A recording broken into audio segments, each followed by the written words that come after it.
Everybody. Hey, everyone. This is Dear Shamika, and I'm extremely excited to bring to you this evening or afternoon or whatever time you're watching the panelists that will be here for our Love, Lust, Sacrifice event on February the 9th from 3 to 5 p.m.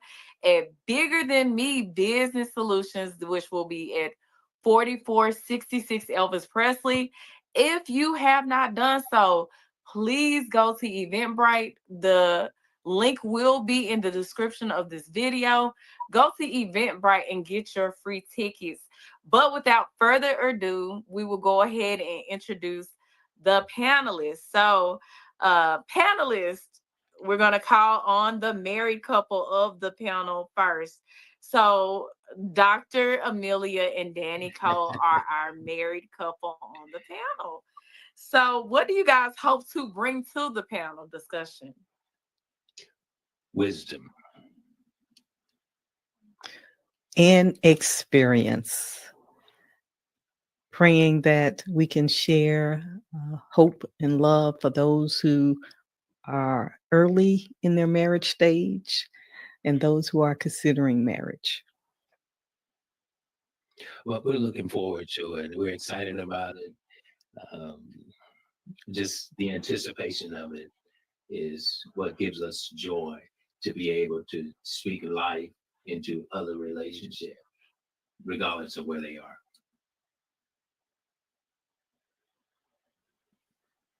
Okay, so we thank you so much for that. So we have our individuals who are speaking on behalf of those that may have went through a divorce, which are Kavita and Kenneth. Could you guys give some insight into what our audience has to look forward to and what you hope to add to the panel? Would you like me to go first, Kenneth? Yes, ma'am. Okay, thank you. I am Kavita Hughes, and I believe what I would like to bring to the panel is what personal accountability looks like in relationship, um, what mindset of growing with someone as an individual in relationship, and also as um, Nicole stated, the wisdom that I've gained from my experiences as well.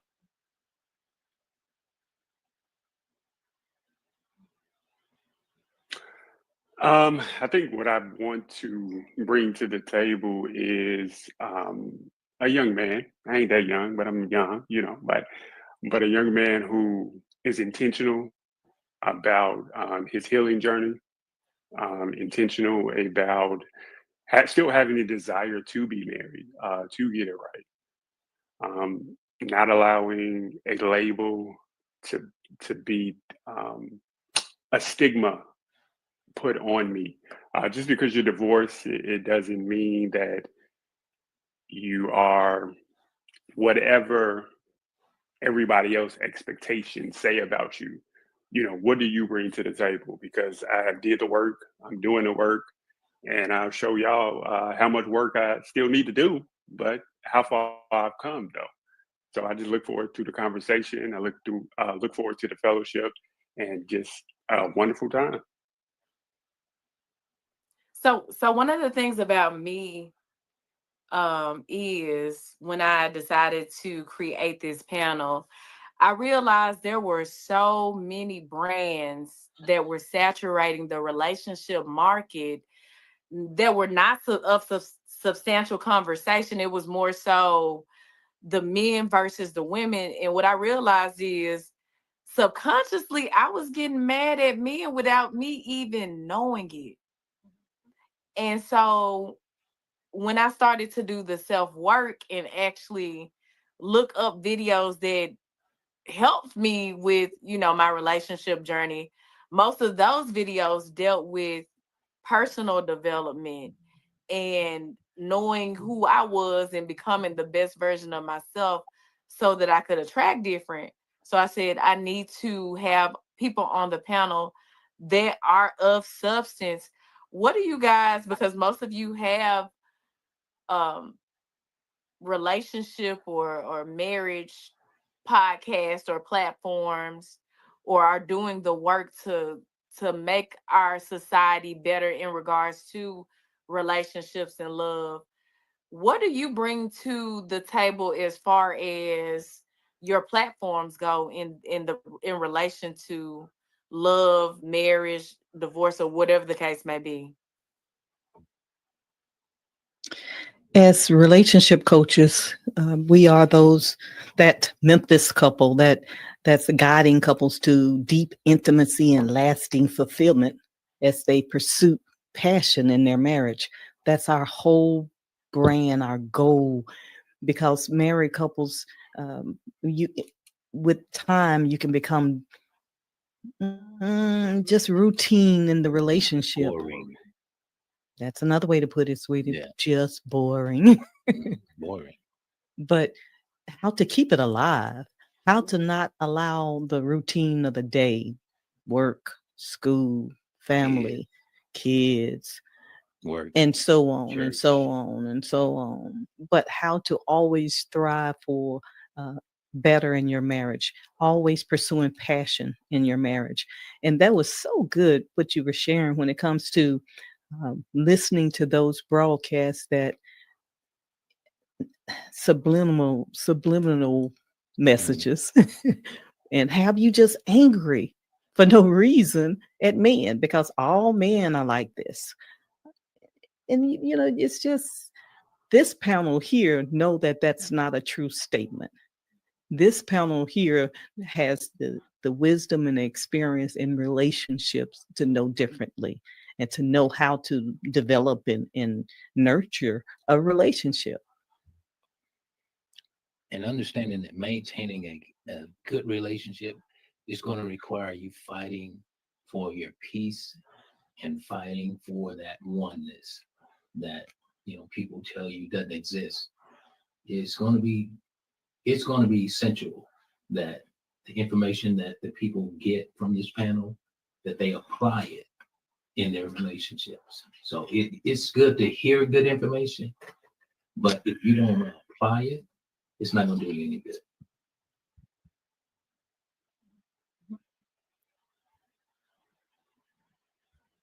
Okay. That's a mic drop. Kingdom, did you want to go next? No, that was applicable. We will get to that after we get to Kenneth and Kavita, because that's a good one. Applying knowledge. So can you guys, Kenneth and Kavita, whichever one of you wants to go first? I'll let the wonderful young lady go first. Okay. You don't.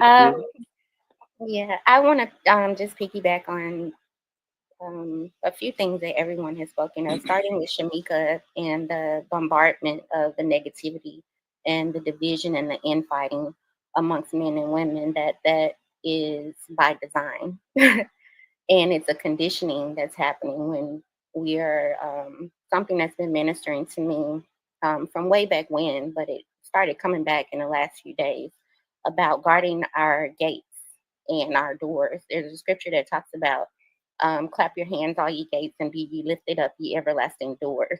That our ears, our ear gates, our eye gates, that spiritual food that we're taking in, and so we have to be more intentional about what it is that we are feeding our souls. There's a lot of information about health, and I'm really big on physical health, but when they talk about your soul prospering above all other things, like we have to become more conscious. All the scrolling and the clicking and all of that, like even that is by design. It's designed to keep you scrolling. It's designed to keep you um, clicking, and there's a lot of money and marketability behind those things. So when I say accountability and just being intentional about all of our actions, and understanding that we are spiritual beings, and that we're influenced on that level, probably more so than we are physically. So just being conscious of that, like what we're putting into our minds, what we're seeing, with our eyes, when they say that all that's in the world is the lust of the flesh, the lust of the eye, and the pride of life.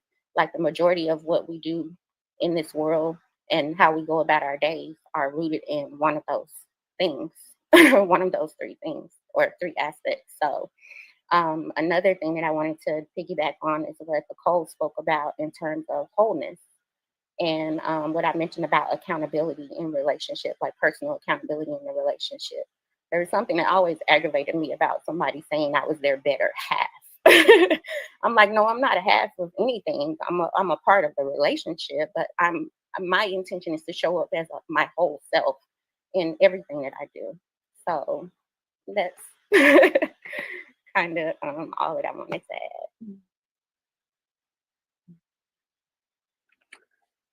I think for me is the biggest thing is that I don't care about likes. I don't care about clicks.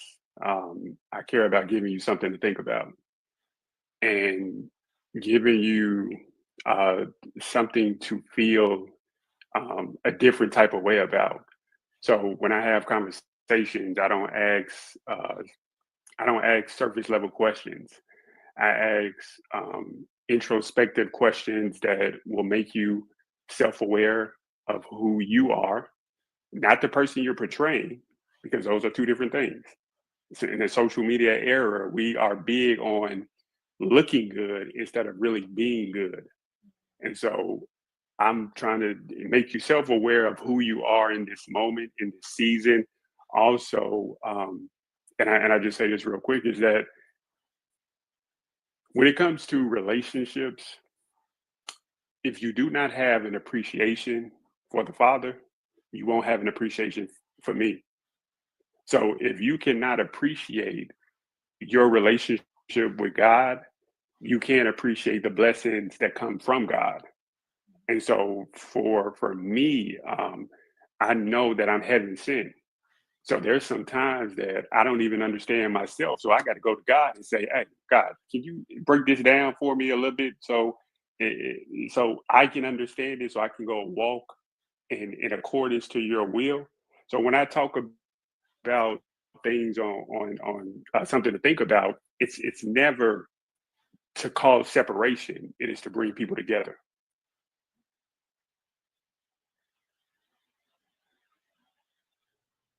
Okay. Okay, so we're gonna thank you so much for that. We're gonna circle back to the codes because Danny said something profound. He said practical steps. That's something that I've noticed as well. We leave a lot of conversations as far as from a lot of other, and I'm not blame shifting on any podcast, but I am saying a lot of people have conversations that don't have practical steps on how to move forward. It's kind of like women do this, and then these people agree, these people disagree, they go viral, and then it's like, okay, what next? So can you guys kind of talk a little bit about what practical steps look like and why we need to take those versus just blame shifting?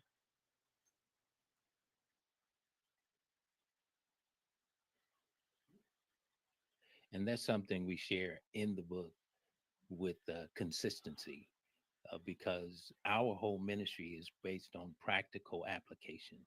We're biblically based, but we believe in practical applications to everyday problems that happen in marriage. There's a solution to every problem that happened in your relationship. And there's a biblical solution and there's a practical solution. And a practical solution for us is when you get into a relationship, how do you want your spouse to talk to you practically? So you have to sit down and have that conversation. You're not going to be disrespectful. Practical. We're not going to raise our voice. Practical. When I get mad, I'm not going to shut down and walk away. So you have to have those practical conversations. And we help couples understand how when you align yourself with just being, I think the acronym is KISS, keep it simple. Keep it simple, smarty. We're not going to use the other word, but just keep it simple. Have a simple conversation with the person that you're interested in. Do you like kids? Do you want kids? How often do you want to have sex or make love? How do you feel about opposite sex relationships? Those are practical things before you even get into the biblical things. So we're very high on practical application. And let me also add that these practical steps in our book is this step-by-step guide, practical steps that help you open your eyes and see things that maybe you hadn't thought about before, things that you had actually thought about but never actually practiced or put into practice in your relationship. But these practical steps are biblical. Mm-hmm. We're just talking on your level where you can understand it. You have all these programs that offer like 12 steps, the Alcohol Anonymous, and all of those steps are practical, but they're based on the Bible. They're based on scripture. So you have to meet the people where they are. Yeah. And on a practical level, we take them step by step. Pastor Cole mentioned our book earlier, and I do want to share the title of it. It's Pursuit of Passion, Unlocking the Secrets to Deep Intimacy and Lasting Fulfillment. Lasting. Not just a one-off. This has to last. And we let them know that, yes, in the beginning, you got into this relationship and you were head over heels in love. You got to continue to pursue that passion. You know, times change, the relationship changes, you grow, you mature. There's another level of passion waiting on you as you grow. But you have to pursue it, or else you'll get into that rut of routine of just life happening and just being married, but not actually enjoying the marriage. That's good, Dr. Cole. That was real good. You heard me say the wow, even though my mic was muted. I was like, that was real good. That's good, Dr. I was taken aback. I was like, what? So thank you so much for sharing that. And you guys make sure that you are purchasing the book, because I'm about to purchase mine as well, because we need practicality and we need a guide. So many of us say men are this and women are that, but why not have tools from people that show that it works? How long have you guys been married again? We've been married 38 years. We'll be So that's coming what up I'm on saying. 39 in April. Snap it up, honey. Yes, yes. It's 39, right? Yes, sir, it is. Okay, I just want to make sure. And, you know, you have to calculate. It's like, Yeah. we're planning the 40th already. So that's why we tend to forget, oh, yeah, it's not 40 yet. Yeah, we always plan a year ahead. That is so amazing. But yeah, we need practical steps from people who have been there and actually are going through. A lot of the people, I'm not going to say a lot of the people, but you don't get a lot of information from people who have went through the journey. It's hard to give information if you haven't dealt with challenges, whether it be being married or divorced. If you've never been there, it's kind of hard to empathize because you don't know exactly what it looks like. So thank you guys for. Oh, sorry. Go ahead. This is a good place to learn more about us. Please check out our website, dannyamelia.org. That's DANNYAMELIA.org. We have podcasts there that help the couples. We have our book is online there. It's only $25, and we ship it out to you immediately. So please go online and check us out for more information. Please go check them out. Get Kenneth to read our book for us, because he has that voice. The radio voice, right? Right? Exactly. You got it better than me. You got it better than me. No, Kenneth. Kenneth has that voice. Kenneth, say Pursuit of Passion for us. Say Pursuit of Passion. Pursuit of Passion. Pursuit of Passion. Yeah, you guys need to get him to do Lord that. have His phone even you got so excited. His phone even got so excited. Kiddo, not Huh? you straightening up your tie because you got come. Why can't I read the 30 seconds? You're And I got a embarrassing host. me. No, I'm just playing. I'm kidding. Hey, you I'm can do kidding. male and But female voice. Kenna did not tell you that. I was like, Kenneth, I need you to do a voiceover. You have that voice. You sound like a radio person now. Oh, Kenneth will be So the putting heat you is to on, work. Kenneth. Yeah, we trying to put So him on. I'm ready. I'm February ready. 22nd is our book signing. That's a Oh, couple of weeks after our panel discussion. And Shamika and Kenneth will be there working. Vita will take you to. Awesome. Yes, I would be We'll take happy as many to. people as Send me the And where's it information. gonna be at? Where's it gonna be at? it's going to be at our local church, 7550 East Shelby Drive, New Growth in Christ Okay. Christian Center. Okay. Awesome. oh, that's gonna be Saturday, February 22nd at 2 p.m. Vita, I'm looking for something for you to do. So I'll send you the agenda. We'll work it out, okay? Okay. See Sounds what you got yourself good. into.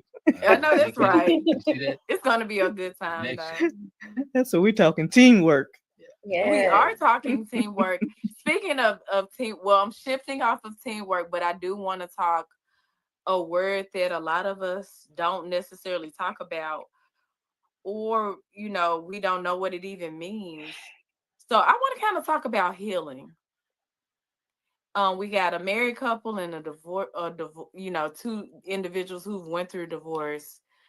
What can healing like look in a marriage, and what can healing like for an individual in a marriage or in a divorce or going through a divorce?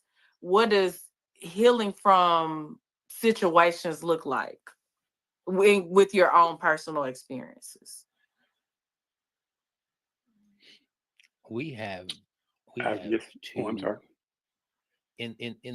in our book we have two chapters where we deal with healing uh, from past traumas and healing from individual traumas, and we walk the individuals through it step by step.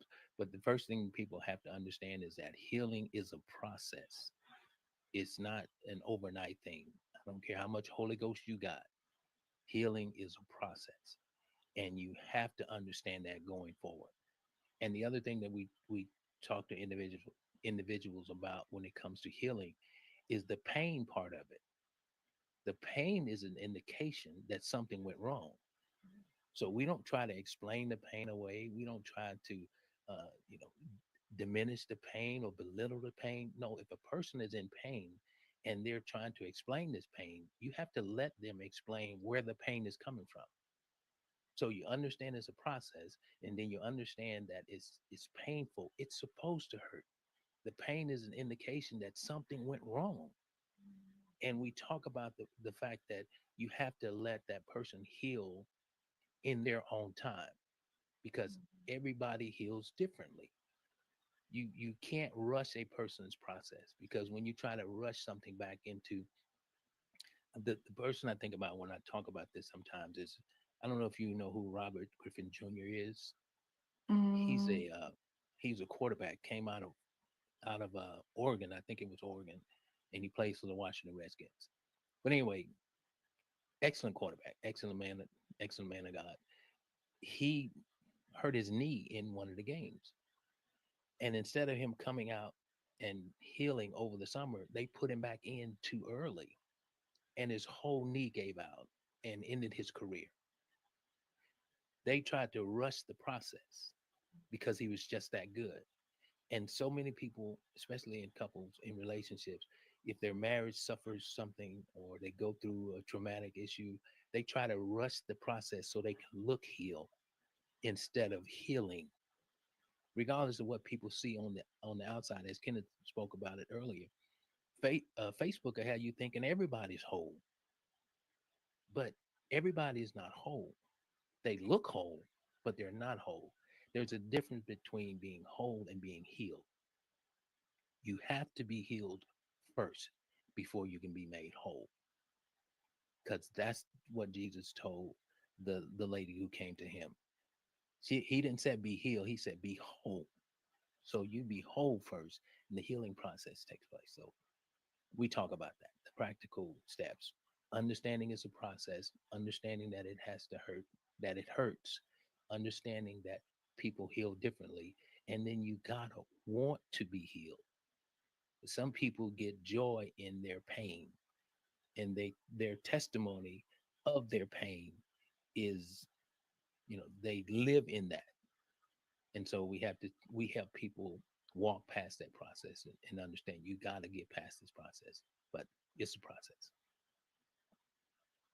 I think I said enough. I'm just gonna say real quick that even with healing being a process, it's also a journey and not a destination. Mm, Two mm, people rush back into the process because they feel like healing is a destination. A destination means I could put my address into my GPS and I get to my destination and I'm there. But with healing, you get to one destination and then you got to go to another destination. It's always something. It's always another thing you have to do after you get to one stop. And the problem with healing is that one thing I love about um, relationships, and I don't care if it's even relationships with myself, sometimes I feel some type of way, and it shows me that it's an indication that something is taking place. So in my healing process, when I feel some type of way, when I made it to a destination, it's making me feel some type of way. And sometimes it's impatient. And so I stop, or I delay, or I press pause on the healing process, because why am I doing all the work, but everybody who's hurt me is still living a life, still living a best life, still on the gram doing all these things, still trying to make it seem like I'm the problem or I'm the issue. And if you always focused on what other people are doing, your healing process is going to take longer and longer, and you're going to have more to heal from it. I say this and I'll be done. But sometimes healing starts off as a little scar. And by the time that over time, it keeps swelling into an infection.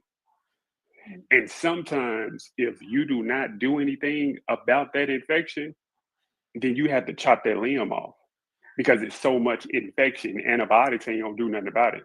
Chemo can't do nothing about it. You got to stop using it, and you got to go to God and say, God, I need a new heart. I need a new mind. I need a new spirit, because I've been in this trauma for so long that it is taking over all parts of my body. Okay, I'm done. I'm sorry. mm. Okay. One thing that I noticed about being in relationship and healing as an individual is that it's the same. Like even within relationship, healing is a very individual thing. And as Kenneth said, healing, it has the ing in there for a reason because it is a continual thing, and that very much kind of mirrors what marriage is as well. Like the process of being married, like it is a journey. Healing is a journey. And I what one thing that I found um, from no longer being in relationship is that, as I stated, the only difference is being in relationship and being in marriage, that you have someone there to hold your hand in the process of the healing journey, but it's still individual.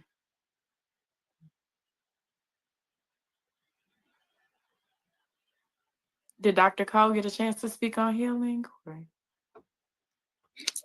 Hi. So I loved what everyone was sharing. And I'm going to piggyback off something that Vita just shared, and also what Kenneth was sharing. That growth process, the healing process, is a process of growing, maturing, changing. After 39 years of marriage, we're still growing, we're still changing. You don't want to be in a relationship with someone and they still living in 1970. They still dressing in 1970, even though, things come back around. But come on. I don't expect my husband to be the same man I married. Mm, No, we have to grow and allow each other room to grow. And our book, my husband was sharing earlier about the individual and shared traumas in those two chapters that he was talking about. we cover both of those areas because, yes, as Vita was saying, your healing is the same whether you're in a relationship or out of a relationship because it's a process and it's an individual process.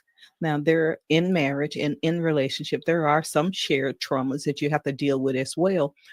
But you, as an individual, have to heal and you have to become whole within yourself. There's something that I share with couples because we do also offer individual counseling sessions. We offer couple marriage couple sessions, and we also offer our signature Passion Pathway program, which is an online class that accompanies the book. But in those classes, when I meet with these couples, I let the young ladies know I'm here for you. I need you to hear my heart. I don't care if this relationship works or not. I don't care if this marriage lasts or not. My concern is your relationship with our Heavenly Father. My concern is you becoming whole, you surviving and thriving in the midst of this situation that you're in, especially those that are dealing with infidelity, as we did, letting them know that there is life after infidelity, that if you, the two of you, want to work it out, there is life after infidelity. But my heart is for the woman to ensure that she begin to trust God and learn who she is in Christ, learn that she is a child of God, to build up her confidence as uh, a daughter of the King, to know that it's regardless of who you date or who you don't date, you are a child of God. And that makes all the difference when you become whole individually in the relationship. You know, we don't get married and now everything we do is uh, us, husband and wife. No, you have an individual life that you need to work on as a woman and as a man. When you grow into a relationship depending on your spouse for everything, you have a problem. Yes, you are to leave your mother and father and cleave to your spouse, but you are not a clone of your spouse. You have an individual life and you have to heal individually, regardless of what the situation is. And you have to mature and grow in the things of God as an individual. And I want to just add something to what Kenneth said, because that's also a part of what we share with the couples. Don't stop the process. Mm. Don't stop the process, because the healing has to take place and you have to let the process run its course. And the other thing that we share with the couples is that you will know when you heal, when the pain of that, when the memory of that doesn't produce the same pain, you'll know that you're healing from that thing. When you can think about what you went through, or think about the accident, or think about the trauma, and it doesn't produce the amount of pain that you felt when it first happened, you'll know you're healing from that process. So it's like when you go to the doctor and they give you the medicine, they say take it until it's all gone, not take it until you feel better. No, you have to take it until it's all gone, because it has to take effect. They know what they're doing, but so many of us in relationships, we take it until we feel better. And then when we feel better, we stop doing the process. No, it's a continual process. We still, my wife and I, even after 39 years, we still have to talk about some things that happened years ago in our past. Because if we don't maintain that continual healing process, we can get bitter with one another. We can get bitter with society. We can get bitter with things that we see on Facebook and relationships, and being comparative and tearing other relationships down. If we don't maintain that healing process, we can slip into that, as you said, Kenneth, where that infection sets in, and now we've cut off part of the relationship. We've cut off the communication because we don't know how to talk to one another, or we've cut off the sexual activity because we don't know how to communicate effectively, or we've cut off, the finances. We hiding stuff from each other. That's effect that it's that affects your relationship. And that's where those infection comes in, when people stop the process and start hiding things from one another. And you're from yourself. Yeah. So let's talk miscon. We're about to get ready to wrap it up, but let's talk misconceptions, because I can only imagine, because a lot of us think of marriage one way, because, like, I've never been married or divorced. So I'm gathering that a lot of us have an idea of what marriage looks like, and an idea of what divorce looks like. As a married couple as well as the divorced couple, and the divorcees, you guys can talk about it as well. What are some misconceptions that you guys had, or what are some thoughts you had on marriage before you got married that changed when you went through marriage? And then I want Kenneth and Kavita to talk about also what are some thoughts you had on divorce that changed after you got a divorce. So everybody can talk about what are some thoughts about marriage that you had before you got married that kind of changed during the marriage. I'll start. Um, One of the misconceptions is marriage is 50-50. Yay. One score for me. No, that was one of the things that we deal with in the book.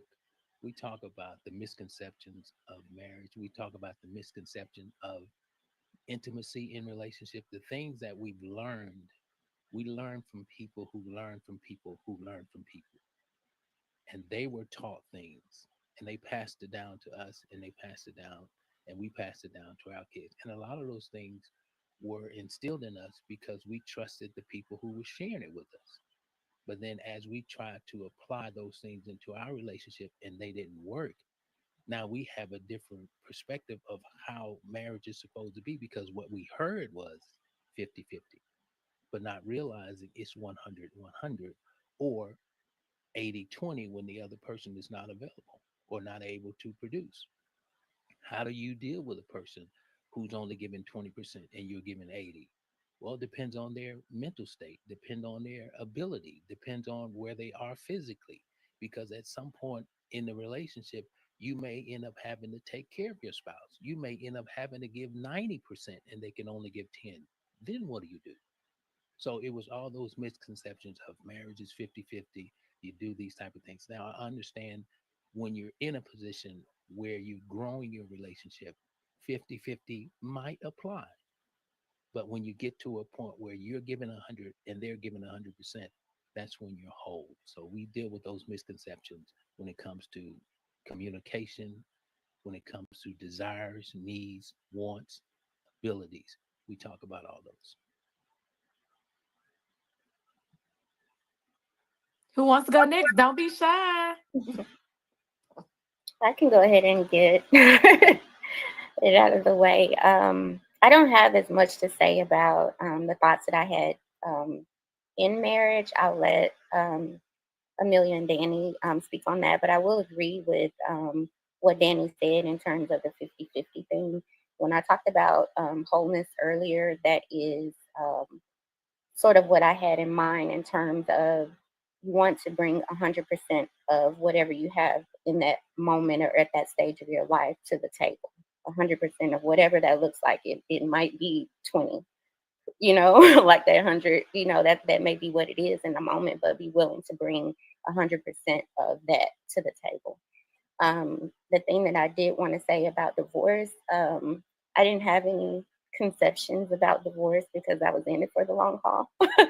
I didn't go into it with the idea that it would end. The notion, the effort, like none of that was present in my effort of the thing. It was one of those things where eventually I just had to, I'm a fighter and I'm not a quitter, but I had to um, just step away, like, and realize that certain things, through revelation, it just, weren't going to change. Could have stayed, with the idea that this is, something that'll evolve, or this person will evolve in these particular areas over time, or that this is who they are, in the journey, their stage of their own individual journey at that time. You can't, like Danny said earlier, like you can't rush that process, within a person. And so for me, it was kind of the idea of, do I stay here with the hope, that this person will adjust, even though I'm not seeing them putting in any work, to that end. That was ultimately what it was. If there was the effort and the introspection, the intentionality of improving, themselves for the sake of the relationship, then, I'm in it full steam ahead. And that, but you can't carry it, by yourself.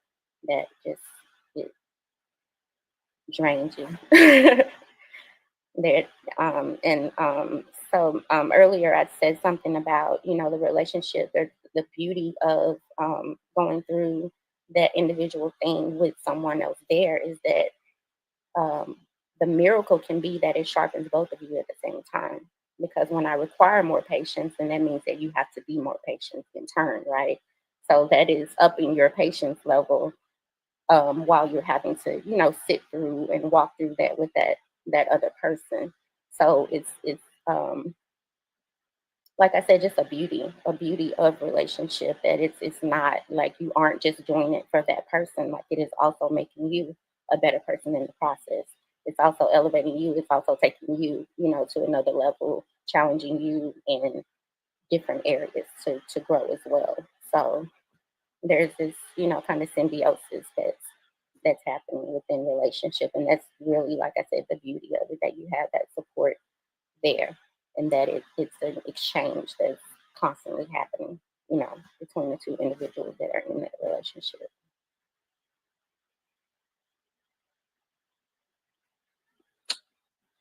The misconception that I had about marriage is that I didn't know the responsibility of marriage, of a husband, of a wife, and what that entails. And I learned the responsibilities during the marriage, and navigating through that wholeness. See, when I got married, I was broken. So my appetite when I got married was different when I became whole in the marriage. And so when I became whole in the marriage, I was like, yeah, this ain't the way marriage is supposed to be set up. And so now you having tough conversations with your spouse, and they like, well, this is how you met me, or this is what you know, and now you have to make a decision on what do you do. And so that was one of the misconceptions for me, and one of the things that I'm intentional about now is not going into new opportunities damaged, broken, or unhealthy. That's what I get from that. The second thing is that being divorced will test your character. And one of the things that I had a conversation with God about is He said, "Will you continue your vows into your last day of marriage?" And I said, "Lord, what you talking about?" So my godmother had a conversation with me one day, and she was like, "I need you to make sure you protect her heart during this divorce process." I said, hold on. I said, hold on. This woman is doing some crazy things. Mm, Like, and you won't you giving me the responsibility to protect the heart? Are you having a conversation with her? I mm, I said, all right, I'm gonna go ahead and do it.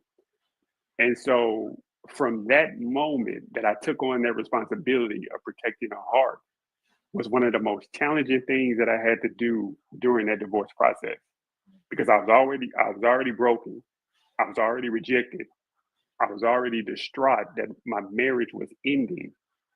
And now I have to take care of something and someone who don't even give a doggone about me. And so the test of my character was immense. So being able to stay true to your vows into the last day of your marriage goes far beyond just lip service, if that makes sense. Like a lot of times we give lip service when we say, you know, for better or for worse, or for this or for that, or for whatever.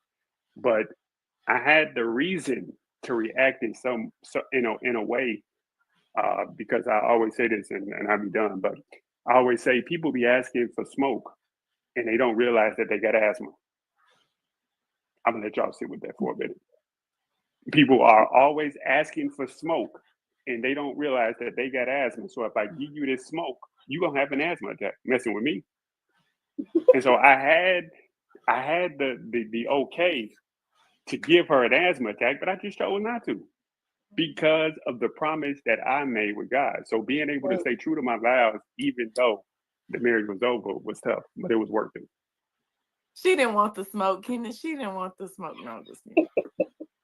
She was asking for it, and I hid the inhaler. I wasn't gonna give it to her.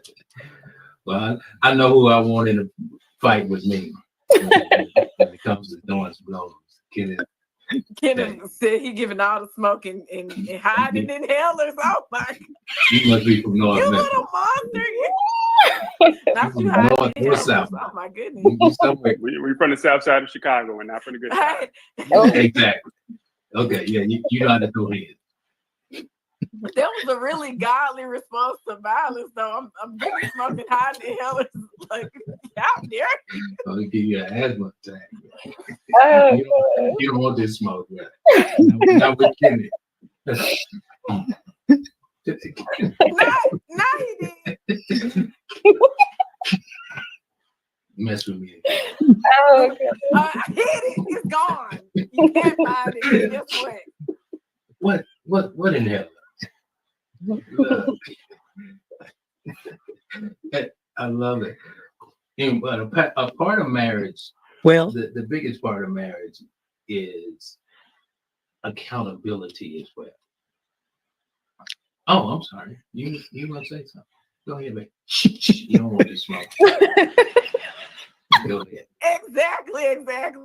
Go ahead, baby. so if I may respond to that question, should I say? My God, we got carried away with the smoke. Oh, Jesus. Look, when we see Kenny on stage, we all gonna do this. Please don't hide inhalers. Oh, my goodness. The question was, can you repeat the question now? He threw me off. I said, what's a misconception that you had going into marriage that you kind of said, like, this isn't what I thought about marriage before I entered a marriage? So I had bad relationships. I didn't want to be in a relationship again. I was brokenhearted, and I was giving my love to God, my family, and the church. That was my focus. Till this dude came along. So for about 6 months, he was, working hard, trying to get my phone number and so forth. Finally gave in. The rest is history. But it was a match made in heaven. The first year was just beautiful. God has a sense of humor because he knows how to reel you in. He'll get that fish on that hook and he'll reel you in. He said, I got work for you to do. So the first year was just beautiful. So I didn't expect a marriage. I didn't want a marriage. I didn't, all I saw was all men are dogs. Basically, I was in that mentality at that time because I had been hurt so many times, taken advantage of, abused, just connected with all the wrong men. So at this point, God wanted to show me something different. He wanted to heal me. He wanted to take me on this healing journey that I didn't know I was going on. So in the midst of that, as all hell broke loose in our marriage after that first year, for 4 years, it was just hell, pure D hell. God will use your spouse to grow you, to mature you. And as Kenny was saying, the more mature one will be given a greater responsibility. if you're the one that hears from God, us ladies are so often, we think we mature faster than men, and we got this relationship emotionally with God, spiritually we're connected, and he don't even pray like I pray. He don't do this, he don't do that. God said, okay, you're the more mature one. I need you to be the more responsible one. Now, hush your mouth and just do as I tell you to do. And I'm like, as we were going through this, Lord, why I'm always the one that got to repent? Why I'm always the one that, uh, and he's like, tough love on me, showing tough love. Like, who are you? Did you hang the moon and the stars in the sky to shine by night, the sun to shine by day? Who are you? Just close your mouth and do as I say. So, because I was hearing from God, we lost her. But because I was the one hearing from God and obeying his voice, I had to follow those instructions. And he had to close my mouth because I was talking and nagging and complaining so much he couldn't hear from God if he wanted to, because I was the one running the show. So as God closed my mouth, he could better hear from God himself. And we're going to have to see what happened to our host who have dropped off of the call. Sweetie, why don't you talk for a moment while I check to see what's going on with her? Cool. Well, yeah, back to what my wife was saying. That was one of the things I shared with her. Excuse me. That was one of the things I shared with her when we were going through this process. One of the things was I said, I'm not gonna listen to both of y'all. That's what I told her. I said, I'm not gonna listen to both of you. I'm gonna either listen to you or I'm gonna listen to God. But I'm not gonna listen to both of you. But I'm going to listen to God. So if that means me leaving you, I'm gonna hear from God. And as a result, the discipline kicked in, the love, the compassion, the we call it unconditional love, but naturally love has conditions to it. But the unconditional love of God manifested in the both of us. I began to hear clearer, and she began to operate in what God was telling her to do.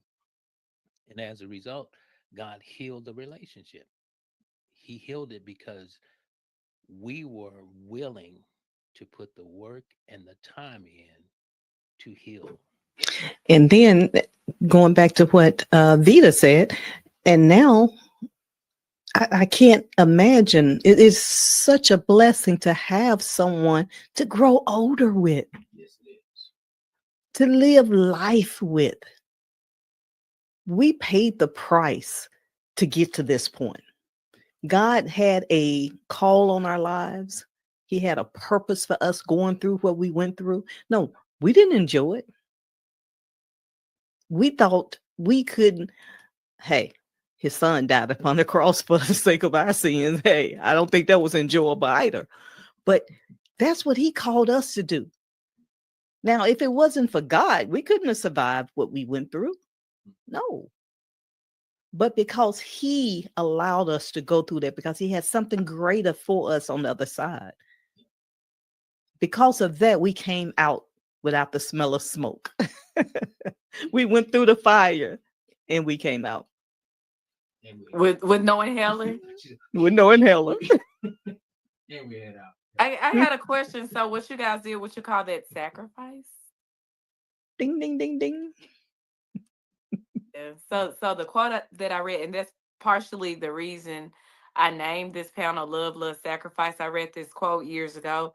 It said, "Lust feels like love until it's time to make a sacrifice." Mhm. So a lot of people think, "Oh, I'm in love. I'm in love. I love this person," but love is sacrificial. So because they've never been through anything, it's easy to say, "Oh, I love you," but can you love me at different stages? Oh, Can you love me when I'm sick and I need you to visit me in the hospital? Can you love me when we can't pay the rent or I just got fired? Like love takes sacrifice because that means you sacrifice how you feel to sometimes be there for the next person. Please say that quote again. Share that one more time. Lust feels like love until it's time to make a sacrifice. There it is. When you That's what love I was something, talking about. when you love something, you're willing to sacrifice for it. That's the price.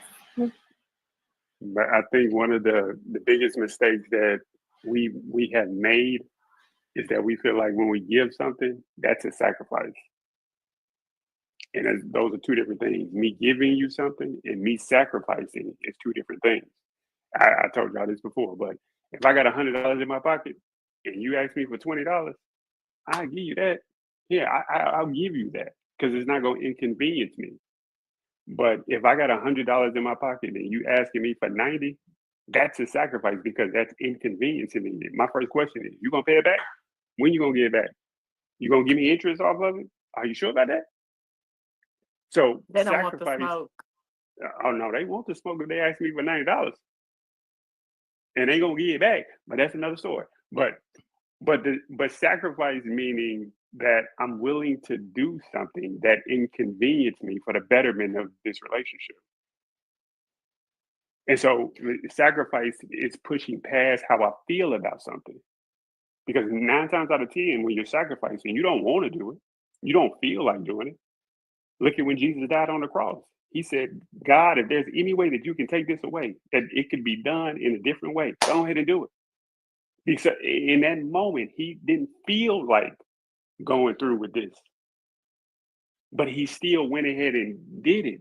And that's what sacrifice. And here's the key in sacrificing is that can I do it without you knowing that I don't feel like doing it? Because most times we sacrifice, but I got attitude. Oh, I don't feel, you know, I'm huffing and puffing. I'm doing all this. You know, I don't feel like doing it. And what they say, you might as well could have stayed at home if you was gonna do all that. I'm done. No, I'm done. I need a Pepsi. One of my favorite quotes is from my Bishop Sidney Malone. He says, "Love is selfless acts of giving designed to benefit someone else at the expense of self. Selfless acts of giving designed to benefit others at the expense of self." And I like what you said, Kenneth. The fact that it's not a sacrifice when I have it and I'm gonna give it to you.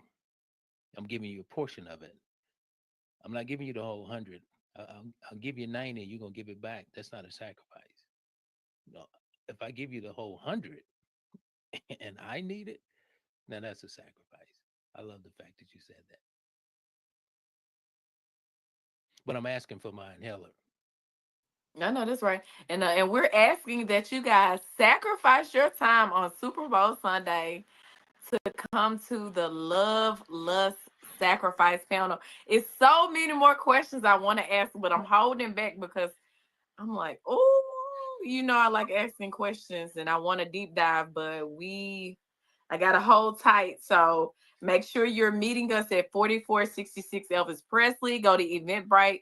Go ahead and purchase your tickets. The link will be in the description box below. Make sure you're cross-subscribing. So if you see this on a person's page you're familiar with, go ahead and subscribe to other panelists. Subscribe to me, the host, so that you can get to better know us because we'll be working together in the future. And you kind of want to know people's background so that you can keep up with what they're doing in the future. You guys, and I have to mention it once again, you guys have that book launch on February the 22nd. So we will be in the place with all the smoke. We're not hiding inhalers, but yes, we're not hiding inhalers at their event. Congratulations, Amelia and Danny. Congratulations. Thank you so very much. Congratulations, and look forward to hanging with you. Yes. The labor of love. Yes. But thank you guys for watching. We will see you soon.